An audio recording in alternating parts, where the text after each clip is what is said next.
नमस्कार। आज हम बीएससी थर्ड ईयर में एनवायरमेंट बायोलॉजी का जो बुक है उसमें से एक नया टॉपिक शुरू करेंगे फॉरेस्ट। और ये इस वाइल्ड लाइफ कंजर्वेशन का ही लास्ट पार्ट है जो फॉरेस्ट कंजर्वेशन के नाम से लास्ट टॉपिक रहेगा।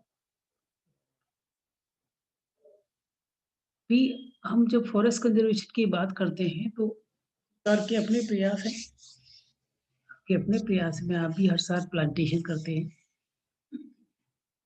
कुछ मेडिसिन वैल्यू कुछ प्लांट्स हैं जो इधर फर्स्ट रो में आपको वर्टिकल उनके नेम्स दिए हुए हैं 1 से 8 तक।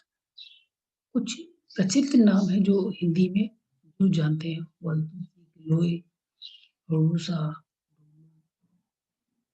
गंधरामन, रायण, ककड़ी, रसा, मकोई, ये इनका मेडिसिन वैल्यू है। उसके बाद में फॉरेस्ट कंजर्वेशन अथवा अरण्य रक्षण की हम बात करते हैं तो वन अथवा न केवल सबसे जीवधारी एवं प्राणवायु के प्रमुख स्रोत हैं, अपितु वन्य जीवों की संरक्षण की स्थिति भी है। वैज्ञानिकों के अनुसार एक सामान्य व्यक्ति को लगभग 16 केजी वायु की आवश्यकता है, जो लगभग 50 टन भार वाले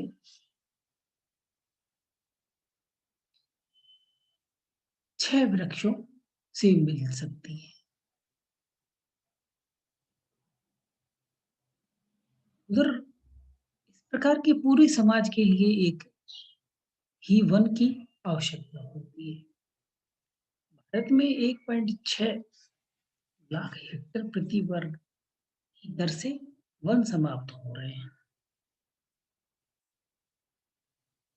सन 1951 में 1979 से के दौरान भारत में लगभग 43 लाख हेक्टेयर वन विभिन्न उद्देश्यों के लिए समाप्त हो चुके थे। 2011 तक ये 69 वर्ग किलोमीटर क्षेत्र में समाप्त हो गया था। ये 2011 के आंकड़े हैं। और संयुक्त राष्ट्र संघ ने खाद्य एवं कृषि संगठन FAO के अनुसार प्रति वर्ष 6000 वर्ग मीटर जंगल समाप्त हो रहे हैं। ये संयुक्त राष्ट्र आंकड़े हैं। और यदि हम इसी स्थिति बनी रही तो प्राय 50 वर्ष बाद जंगल नामो निशान नहीं रहेगा। केंद्रीय वन समिति के अनुसार 1971-72 में भारत में 75 करोड़ हेक्टेयर क्षेत्रफल थे, जो पूरे देश में भौगोलिक क्षेत्र का 22 था। ये 1971 और 72 उत्तर प्रदेश में कृषि सांख्यिकी के अनुसार यह वन क्षेत्र 66 करोड़ हेक्टेयर बताया गया था। विश्व में लगभग 30-41,582 हेक्टेयर प्रति वर्ष वन, ये वर्ल्ड डाटा है।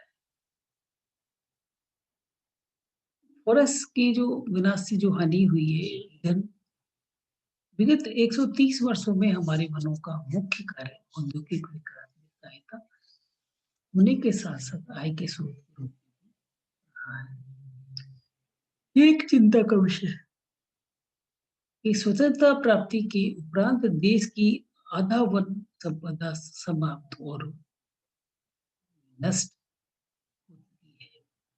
आज देश में लगभग 133 करोड़ टन ईंधन योग्य लकड़ी की आवश्यकता है, जिसमें विपरीत केवल करोड़ टन का ही उत्पादन होता है।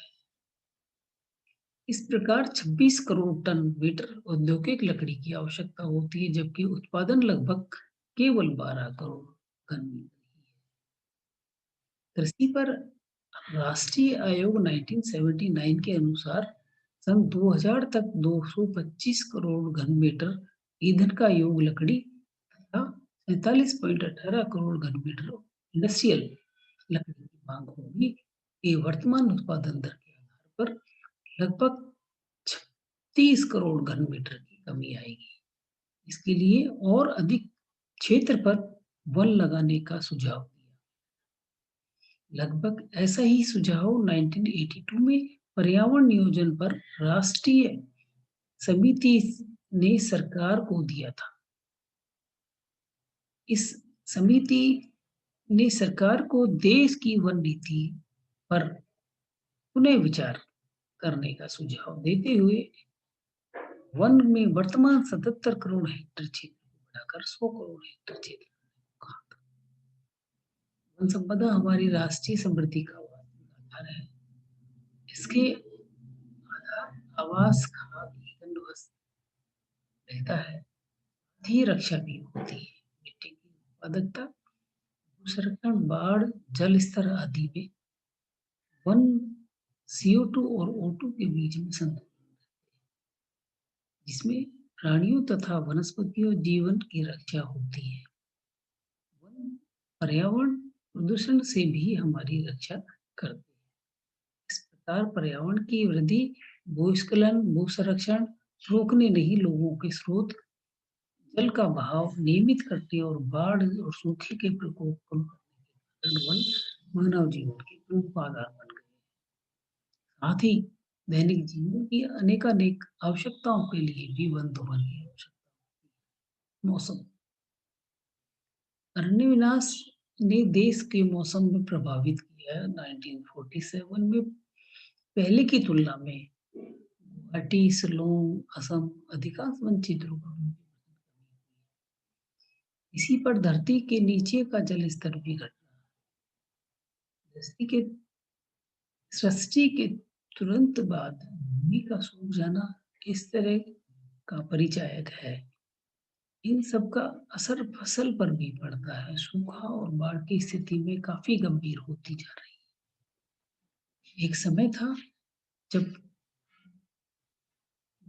जब मंसूरी पूर्णतः अरण्यचित थी, चारों तरफ हरित विसा का साम्राज्य था, जबकि मौसम अलग इनमें से वनों की सफाई की जा रही है। परिणाम स्वरूप मौसम बदल गए हैं और इनकी सुंदरता भी लुप्त हो गई है। दक्षिण में नीलगिरी का नामकरण उनके गहन हरितिमा युक्त उष्णकटिबंधीय वनों के कारण हुआ था, किंतु धीरे धीरे विशेषकर द्वितीय विश्व युद्ध के दौरान इसके बाद में अब औद्योगिक विकास के नाम पर किसी भी और बहाने पहाड़ों को, वृक्षों को छत्र छाया समाप्त होती जा रही है। यही सब कुछ हिमालय की तराई वाले क्षेत्रों में भी हो रहा है। शैलीय सुरंगों को नग्न करके अरण्य का विनाश, उसके हम अपनी जितनी हानि कर रहे हैं, संभवतः हमारा ध्यान इधर नहीं जा रहा है। 1950 की राष्ट्रीय वन नीति के अनुसार भूमि का 1/3 क्षेत्र भूमि क्षेत्र में संतुलित और अच्छे प्रयोग के लिए वन के रूप में रखना चाहिए। इसे संयुक्त राष्ट्र अमेरिका, सोवियत रूस, पश्चिमी जर्मनी, फ्रांस जैसे विकसित देशों में भी आवश्यक माना है। इसे भी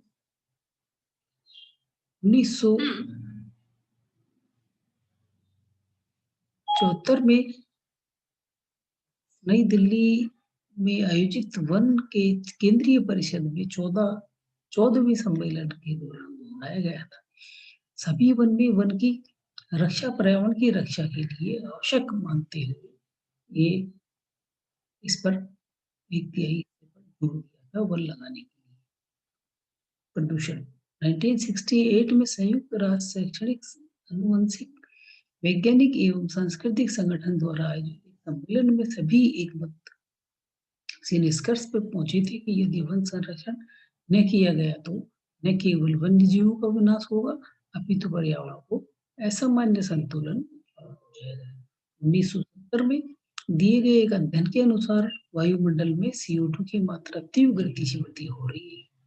इस समय वायुमंडल में प्रतिशत 10 लाख भाग में 293 भाग CO2 एवं अन्य विषैली गैसों की मौजूदगी पाई गई है। आज प्रदूषण बढ़ने के साथ-साथ वैश्वीकरण औसतन CO2 की मात्रा 400 ppm हो गई है और इस स्थिति से निपटने के लिए अरण्य संरक्षण एवं वनों पर कार्यक्रम का महत्व स्पष्ट हो जाता है। वन और अरण्य विनाश का सर्वाधिक दुष्परिणाम शुद्ध वायु के लिए है। इस संबंध में अनुसंधान से ज्ञात होता है कि धरती का वातावरण इतना अधिक प्रदूषित हो चुका है कि 11 किलोमीटर की ऊंचाई तक शुद्ध वायु मिलना दुर्लभ हो गया है। इस भयावह स्थिति यह है कि यदि कुछ वायु के स्रोत वनों का संरक्षण न किया गया तो शुद्ध वायु कुछ समय बाद विलासिता की वस्तु मानी जाने लगेगी। इसी के साथ ये चैप्टर आपका आज यही खत्म होता है।